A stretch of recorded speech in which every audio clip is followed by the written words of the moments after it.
ಸೋಮವಾರದಿಂದ ದೇವಸ್ಥಾನಗಳು ಬಾಗಿಲನ್ನ ತೆರವುತ್ತಾ ಇದ್ದಾವಲ್ಲ, ಅದ್ರ ಬಗ್ಗೆ ನಿಮಗೆ ಮಾಹಿತಿಯನ್ನು ನೀಡ್ತಾ ಇದ್ವಿ. ಇನ್ನು ಕಲಬುರಗಿಯಲ್ಲೂ ಕೂಡ ಅಷ್ಟೇ ದೇವಸ್ಥಾನ, ಮಸೀದಿ, ಚರ್ಚ್ಗಳ ಪುನರಾರಂಭಕ್ಕೆ ಸಿದ್ಧತೆ ನಡೆದಿದೆ.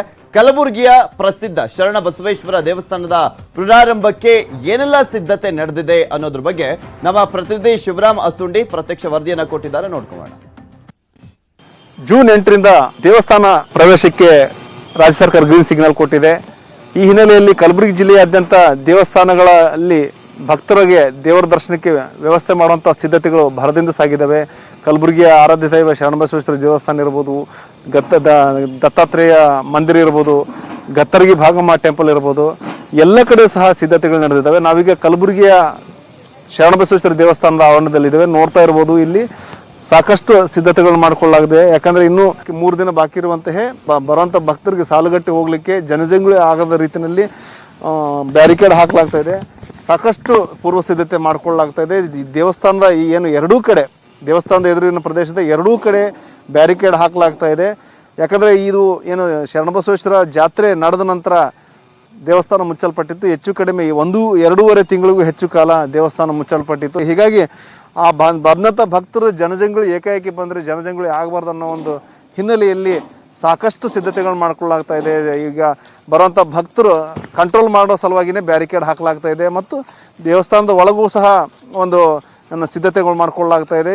ಮಾರ್ಕ್ ಮಾಡಲಾಗಿದೆ, 1 ಮೀಟರ್ ಅಂತರಕ್ಕೂ ಒಂದೊಂದು ರೆಡ್ ಮಾರ್ಕ್ನಲ್ಲಿ ಮಾರ್ಕ್ ಮಾಡಲಾಗಿದೆ. ಮತ್ತು ಏನು ಸರ್ಕಾರದ ಮಾರ್ಗಸೂಚಿ ಇದೆ, ಆ ಸರ್ಕಾರದ ಮಾರ್ಗಸೂಚಿಗಳನ್ನ ಕಟ್ಟುನಿಟ್ಟಾಗಿ ಪಾಲನೆ ಮಾಡಲಿಕ್ಕೆ ಸಾಕಷ್ಟು ಸಿದ್ಧತೆಗಳನ್ನ ಮಾಡಿಕೊಳ್ಳಲಾಗಿದೆ. ಯಾಕಂದರೆ ಭಕ್ತರು ಭಾಳಷ್ಟು ದಿನಗಳಾಗಿರೋದ್ರಿಂದ ಏಕಾಏಕಿ ಜಾಸ್ತಿ ಬರುವಂಥ ಸಂಖ್ಯೆಯೂ ಜಾಸ್ತಿ ಇದೆ. ಹೀಗಾಗಿ ಇದ್ರ ಬಗ್ಗೆ ಮಾತಾಡಲಿಕ್ಕೆ ದೇವಸ್ಥಾನದ ಅರ್ಚಕರಾದಂಥ ಸ್ವಾಮಿಗಳಿದ್ದಾರೆ. ಸುಮಾರು 2.5 ತಿಂಗಳಿತ್ತು ದೇವಸ್ಥಾನ ಮುಚ್ಚಿತ್ತು, ಯಾರಿಗೂ ದರ್ಶನಕ್ಕೆ ಅವಕಾಶ ಕೊಟ್ಟಿದ್ದಿಲ್ಲ. ಹಾಗಾಗಿ ಸರ್ಕಾರ ನಾಳೆ 8 ತಾರೀಕಿಗೆ ಈ ದೇವಸ್ಥಾನ ತೆರಲಿಕ್ಕೆ ಅನುಮತಿ ನೀಡಿದೆ. ಹಾಗಾಗಿ ಸಾಕಷ್ಟು ಜನರು ಭಕ್ತರು ಈ ಶರಣರ ದರ್ಶನಕ್ಕೆ ಬರಲು ಹಾತೊರೆಯುತ್ತಿದ್ದಾರೆ. ಹಾಗಾಗಿ ಈ ಸರ್ಕಾರದ ಆದೇಶದಂತೆ ಈ ನಾವು ಸೋಷಿಯಲ್ ಡಿಸ್ಟೆನ್ಸ್ ಅಂದ್ರೆ ಸಾಮೂಹಿಕ ಅಂತರ ಕಾಯ್ದುಕೊಳ್ಳುವ ಸಲುವಾಗಿ ಈ ದೇವಸ್ಥಾನದಲ್ಲಿ ನಾವು ಎಲ್ಲ ರೀತಿಯಾಗಿ ಮಾರ್ಕೌಟ್ ಮಾಡ್ಕೊಳ್ಳಲಾಗಿದೆ. ಹಾಗಾಗಿ ಈ ಕೆಲವೊಂದು ಎಲ್ಲ ನಾವು ಬ್ಯಾರಿಕೇಡ್ ಎಲ್ಲನೂ ಕಟ್ಕೊಂಡಿವಿ. ಬರುವಂಥ ಭಕ್ತರು ತಾವು ಸ್ಯಾನಿಟೈಸರ್ ಕಂಪಲ್ಸರಿ ತೊಗೊಂಡು ಬರಬೇಕು. ಕಂಪಲ್ಸರಿ ಫೇಸ್ ಮಾಸ್ಕ್ ಬಳಸಿಕೊಂಡು ದೇವಸ್ಥಾನದಲ್ಲಿ ಬಂದರೆ ಮಾತ್ರ ಆ ಭಕ್ತರಿಗೆ ದರ್ಶನ ಮಾಡಲಿಕ್ಕೆ ನಾವು ಒಂದು ಅವಕಾಶ ಕಲ್ಪಿಸಿಕೊಡ್ತೇವೆ. ಥರ್ಮಲ್ ಸ್ಕ್ರೀನಿಂಗ್ ಮಾಡ್ತಾ ಇದ್ದೀವಿ. ಅಲ್ಲಿ ಸ್ಯಾನಿಟೈಸರ್ ಪಾಯಿಂಟ್ ಒಂದು ಮಾಡ್ಕೊಂಡಿವಿ. ಇಲ್ಲಿ ಬಂದ ತಕ್ಷಣ ಇಲ್ಲೂ ಸ್ಯಾನಿಟೈಸರ್ ಮಾಡಿ ಅವರಿಗೆ ಒಂದು ಶರಣರ ದರ್ಶನಕ್ಕೆ ಒಂದು ಅವಕಾಶ ಮಾಡಿಕೊಡಲಾಗಿದೆ. ಒಟ್ಟಾರೆ ಕಲಬುರಗಿ ಜಿಲ್ಲೆಯಾದ್ಯಂತ ದೇವಸ್ಥಾನಗಳ ಏನು ಪ್ರವೇಶಕ್ಕೆ ಎಲ್ಲ ರೀತಿಯ ಸಿದ್ಧತೆಗಳು ನಡೆದಿದೆ. ಕ್ಯಾಮ್ರಾಮನ್ ವಿಜಯ್ ಕುಮಾರ್ ಜೊತೆ ಶಿವರಾಮ ಸಂಡಿ, ನ್ಯೂಸ್ 18 ಕನ್ನಡ, ಕಲಬುರಗಿ. ನಾವು ಉಡುಪಿ ದೇವಸ್ಥಾನದ ಬಗ್ಗೆನೂ ಕೂಡ ನಿಮಗೆ ತೋರಿಸ್ತಾ ಇದ್ವಿ ಅವಾಗ್ಲೇ. ಈಗ ಆ ಒಂದು ದೇವಸ್ಥಾನದ ವ್ಯವಸ್ಥಾಪಕರೇ ನಮ್ಮ ಜೊತೆ ದೂರವಾಣಿ ಸಂಪರ್ಕದಲ್ಲಿದ್ದಾರೆ, ಗೋವಿಂದರಾಜ್ ಅವರು. ನಮಸ್ಕಾರ ಗೋವಿಂದರಾಜ್ ಅವರೇ. ನಮಸ್ಕಾರ ಸರ್, ಎಲ್ಲಾ ದೇವಸ್ಥಾನಗಳು ಆಲ್ಮೋಸ್ಟ್ ಜೂನ್ 8ರಿಂದ ಓಪನ್ ಆಗ್ತಾ ಇದೆ. ನಿಮ್ಮಲ್ಲಿ ಯಾಕೆ ಜೂನ್ 15ರಿಂದ ಅಂತ ನೀವು ಪ್ಲಾನ್ ಮಾಡ್ಕೊಂಡಿದ್ದು? ಶ್ರೀಪಾದರು ಈಗಾಗಲೇ ಒಂದು ಪತ್ರಿಕಾ ಪ್ರಕಟಣೆಯನ್ನ ತಿಳಿಸಿದ್ದಾರೆ. ಓಕೆ. ಅದರಲ್ಲಿ ನಮ್ಮ ಕೃಷ್ಣ ಮಠದ ಒಳಗಿನ ಜಾಗ ಸ್ವಲ್ಪ ಕಡಿಮೆ ಇರುವುದರಿಂದ ಮತ್ತೆ ನಮ್ಮ ಪರಂಪರೆಯ ಉಳಿಸುವ ದೃಷ್ಟಿಯಿಂದ ಅದಕ್ಕೆ ಸ್ವಾಮಿಗಳೇ ಪೂಜೆ ಮಾಡುವಂತ ಒಂದು ಪದ್ಧತಿ ಆ ಅನಾಚಾರವಾಗಿ ಮಧ್ವಾಚಾರ್ಯ ಕಾಲದಿಂದಲೂ ನಡೆದು ಬಂದಿದೆ. ಆ ಪೂಜೆ ಸಂಪ್ರದಾಯಕ್ಕೆ ತೊಂದರೆ ಬರಬಾರದು. ಮತ್ತೆ ಉಡುಪಿಯ ಈಗಿನ ಪರಿಸ್ಥಿತಿಯನ್ನೆಲ್ಲ ಗಮನಿಸಿ ಶ್ರೀಗಳವರು 15ರ ನಂತರವೂ ಇನ್ನೊಂದು 3-4 ದಿವಸ ತಿಳಿಸಿದ್ದಾರೆ. ಯಾಕಂದ್ರೆ ಬೇರೆ ದೇವಸ್ಥಾನಗಳಿಗೆ ಕಂಪೇರ್ ಮಾಡಿದ್ರೆ ಕೃಷ್ಣ ಮಠದಲ್ಲಿ ವಾತಾಯನದ ವ್ಯವಸ್ಥೆ ಮತ್ತು ನಿಮ್ಮ ಗರ್ಭಗುಡಿಯ ಸುತ್ತ ಜಾಗ ಕಮ್ಮಿ ಇರೋದ್ರಿಂದ ಈ ಸೋಷಿಯಲ್ ಡಿಸ್ಟೆನ್ಸ್ ಎಲ್ಲ ಮೇಂಟೈನ್ ಮಾಡಬೇಕಾದ್ರಿಂದ ಇದನ್ನೆಲ್ಲ ಪರಿಸ್ಥಿತಿಯನ್ನು ಅವಲಂಬಿಸಿ ಮುಂದಿನ ನಿರ್ಧಾರ ಕೈಗೊಳ್ಳುವುದಾಗಿ ಶ್ರೀಗಳಾದ್ರೆ ಈಗಾಗಲೇ ತಿಳಿಸಿದ್ದಾರೆ. ಸೊ ರಿಸ್ಕ್ ಆಗುತ್ತೆ, ಸೊ ಆ ಒಂದು ಕಾರಣಕ್ಕೋಸ್ಕರ ಬೇಡ ಸದ್ಯಕ್ಕೆ ಅಂತ ನಿರ್ಧಾರವನ್ನ ತಗೊಳ್ಳಲಾಗಿದೆ. Thank you so much Govindraj ಅವರೇ, ನ್ಯೂಸ್ 18 ಜೊತೆ ಮಾತನಾಡಿದ್ದಕ್ಕೆ. ಅಂದ್ರೆ ಸಾಕಷ್ಟು ದೇವಸ್ಥಾನಗಳಲ್ಲಿ ತುಂಬಾ ರಿಸ್ಕ್ ಕೂಡ ಎದುರಾಗುವಂತ ಚಾನ್ಸಸ್ಗಳು ದಟ್ಟವಾಗಿ ಕಾಣಿಸ್ತಾ ಇದೆ. ಇದ್ರ ಬಗ್ಗೆನೂ ಕೂಡ ಅಭಿಪ್ರಾಯವನ್ನ ಪಡ್ಕೊಳ್ತೀನಿ ನಾನು ವೇಣುಗೋಪಾಲ್ ಶರ್ಮಾ ಅವರ ಬಳಿ. ವೇಣುಗೋಪಾಲ್ ಶರ್ಮಾ ಅವರೇ, ನೀವು ಹೇಳ್ತಾ ಇದ್ರಿ ಕೆಲವೊಂದು ಚಿಕ್ಕ ಪುಟ್ಟ ದೇವಸ್ಥಾನಗಳಲ್ಲಂತೂ ಏನು ಪ್ರಾಬ್ಲಮ್ ಆಗೋದಿಲ್ಲ, ಆದ್ರೆ ದೊಡ್ಡ ದೇವಸ್ಥಾನಗಳಲ್ಲಿ ನಿಜಕ್ಕೂ ಒಂದು ರೀತಿಯಾದಂತ ರಿಸ್ಕ್ ಅನ್ನ ತಗೊಂಡಂತೆ ಆಗುತ್ತೆ ಅಂತ. ನಾವು ಮಲೆ ಮಹದೇಶ್ವರ ದೇವಸ್ಥಾನದ ಅಲ್ಲಿನ ವ್ಯವಸ್ಥಾಪಕರನ್ನ, ಅಲ್ಲಿನ ಕಾರ್ಯದರ್ಶಿಗಳನ್ನ, ಅಲ್ಲೇ ಹಾಗೆ ಅರ್ಚಕರನ್ನ ಎಲ್ಲ ಮಾತನಾಡಿಸುವಂತ ಸಂದರ್ಭದಲ್ಲಿ ಅವ್ರು ಹೇಳ್ತಾ ಇದ್ದಿದ್ದು 20-30 ಸಾವಿರ ಜನ ಬರ್ತಾ ಇದ್ರು ದಿನಂಪ್ರತಿ. ಆದ್ರೆ ಈಗ ಹೇಗ್ ಮೇಂಟೈನ್ ಮಾಡೋದು, ಅಟ್ಲೀಸ್ಟ್ ಒಂದು 500 ಜನ ಬಂದ್ರು ಹೇಗ್ ಮೇಂಟೈನ್ ಮಾಡೋದು ಅನ್ನೋದೇ ಪ್ರಶ್ನೆ ಎದುರಾಗ್ತಾ ಇದೆ. ಸುಮ್ಮನೆ ರಿಸ್ಕ್ ಅನ್ಸಲ್ವಾ ಇದೆಲ್ಲವೂ ಕೂಡ?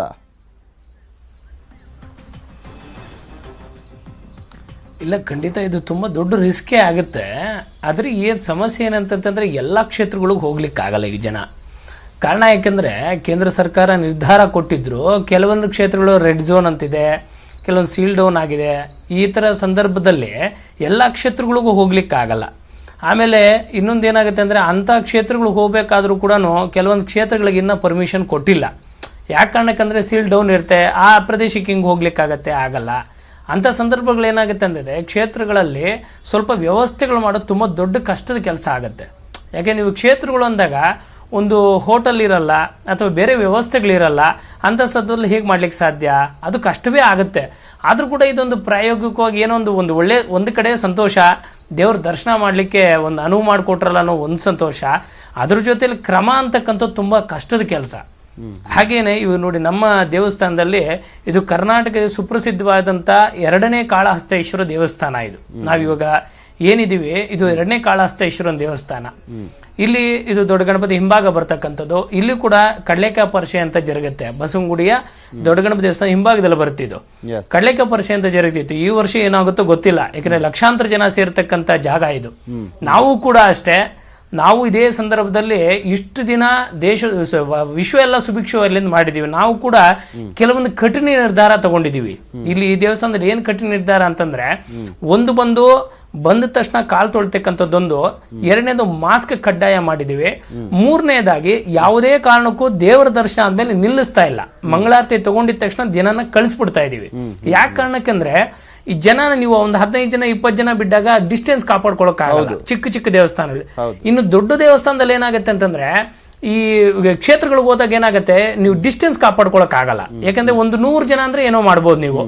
ಸುಮಾರು 1000 ಜನ ಬಂದಾಗ ಏನಾಗುತ್ತೆ, ಡಿಸ್ಟೆನ್ಸ್ ಮೇಂಟೈನ್ ಮಾಡೋದು ತುಂಬಾ ಕಷ್ಟ ಆಗೋಗ್ಬಿಡುತ್ತೆ. ಈ ಕ್ಯೂ ಸಿಸ್ಟಮ್ ಅಂದಾಗ ಒಂದ್ ಇಂತಿಷ್ಟೇ ಜನ ಕ್ಷೇತ್ರಕ್ಕೆ ಬರ್ತಾರೆ ಅಂತ ನಾವು ಗೆಸ್ ಮಾಡಕ್ ಆಗಲ್ಲ. ಆವಾಗ ಪ್ರಾಬ್ಲಮ್ ಆಗುತ್ತೆ. ಅದಕ್ಕೆ ನಾವೇನ್ ಮಾಡಿದೀವಿ, ಈ ತರ ಒಂದು ಬಾಕ್ಸ್ ಅನ್ನು ಮಾಡಿ ಆ ಬಾಕ್ಸ್ ಅಲ್ಲಿ ನಿಂತ್ಕೊಂಡು ಅಂತರ ಕಾಪಾಡ್ಕೊಂಡು ಬನ್ನಿ ಅಂತ ಹೇಳಿದೀವಿ. ಅದ್ರ ಜೊತೆಯಲ್ಲೂ ಅಷ್ಟೇ ದೇವರ ಕೈಂಕರ್ಯ ಇಲ್ಲಿ ಕಾಳಹಸ್ತೇಶ್ವರನಿಗೆ ಏನಿದೆ, ವಾಲ್ಮೀಕಿ ಮಹಾಸಂಸ್ಥಾನ ಪೀಠದಿಂದ ಎಲ್ಲ ಕ್ರಮಗಳು ಕರೆಕ್ಟಾಗಿ ಕೈಗೊಂಡಿದ್ದಾರೆ. ಇದು ಬೆಂಗಳೂರಲ್ಲಿ ಇರ್ತಕ್ಕಂಥ ಸುಪ್ರಸಿದ್ಧವಾದಂತ 2ನೇ, ನೀವು ಕಾಳಹಸ್ತಿ ಬಿಟ್ರೆ ಇದು 2ನೇ ದೇವಸ್ಥಾನ. ಹಾಗಾಗಿ ಇಲ್ಲಿ ವಿಶೇಷ ರಾಹು ಕೇತುಗಳು ಪೂಜೆ ನಡೆಯುತ್ತೆ. ಆದ್ರೆ ನಾವು ಕೂಡ ಅಷ್ಟೇ ಕಠಿಣವಾದ ಕ್ರಮ ತಗೊಂಡಿದ್ದೀವಿ. ಆದ್ರೆ ಒಂದು ರೀತಿಯಾಗಿ ನೋಡೋದಾದ್ರೆ ಇದು ತುಂಬಾ ಒಳ್ಳೆ ನಿರ್ಧಾರ.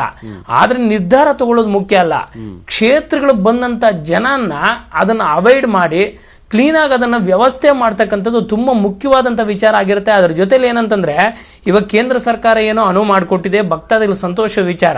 ನಾವು ಮುಖ್ಯವಾದಂತ ಅಂಶ ಗಮನಿಸಬೇಕಿಲ್ಲ ಇಲ್ಲಿ. ಒಂದು ಜನ ಇದನ್ನ ಅರ್ಥ ಮಾಡ್ಕೊಂಡು ಸದುಪಯೋಗ ಪಡಿಸ್ಕೋಬೇಕು. ಅದನ್ನ ಬಿಟ್ಬಿಟ್ಟು ನಾನ್ ದರ್ಶನ ಮಾಡ್ಬೇಕು ಅಂತೇಳಿ ಒಂದು ಕಾರಲ್ಲಿ ಹೋಗ್ತಾರೆ, ಒಂದು ನದಿಯಲ್ಲಿ ಸ್ನಾನ ಮಾಡ್ತಾರೆ, ಅಲ್ಲಿ ಏನೋ ಒಂದು ವ್ಯವಸ್ಥೆ ಆಗತ್ತೆ, ಇಲ್ಲ ಅಲ್ಲೇನೋ ಆ ಪ್ರದೇಶದಲ್ಲಿ ಸಮಸ್ಯೆ ಇತ್ತು, ಅದನ್ನ ಅರ್ಥ ಮಾಡ್ಕೊಂಡು ಬರುವಂತ ಭಕ್ತರ ಎಲ್ಲವನ್ನು ಅರ್ಥ ಮಾಡ್ಕೊಂಡು ಯಾವ ರೀತಿಯಾಗಿ ವ್ಯವಸ್ಥೆ ಇದೆ ಅದನ್ನ ನೋಡ್ಕೊಂಡು ಆ ಮಾರ್ಗಸೂಚಿಗಳನ್ನ ಪಾಲನೆ ಮಾಡಿದ್ರೆ ಒಳ್ಳೇದು ಅಂತ ಹೇಳ್ತಾ ಇದ್ದೀರಾ. Thank you so much. ಎಷ್ಟೋ ತನಕ ನಮ್ಮ ಜೊತೆ ಚರ್ಚೆಯಲ್ಲಿ ಭಾಗಿಯಾಗಿ ನಿಮ್ಮ ಅಭಿಪ್ರಾಯವನ್ನ ವ್ಯಕ್ತಪಡಿಸಿದ್ದಕ್ಕೆ ವೇಣುಗೋಪಾಲ್ ಶರ್ಮಾ ಅವರೇ.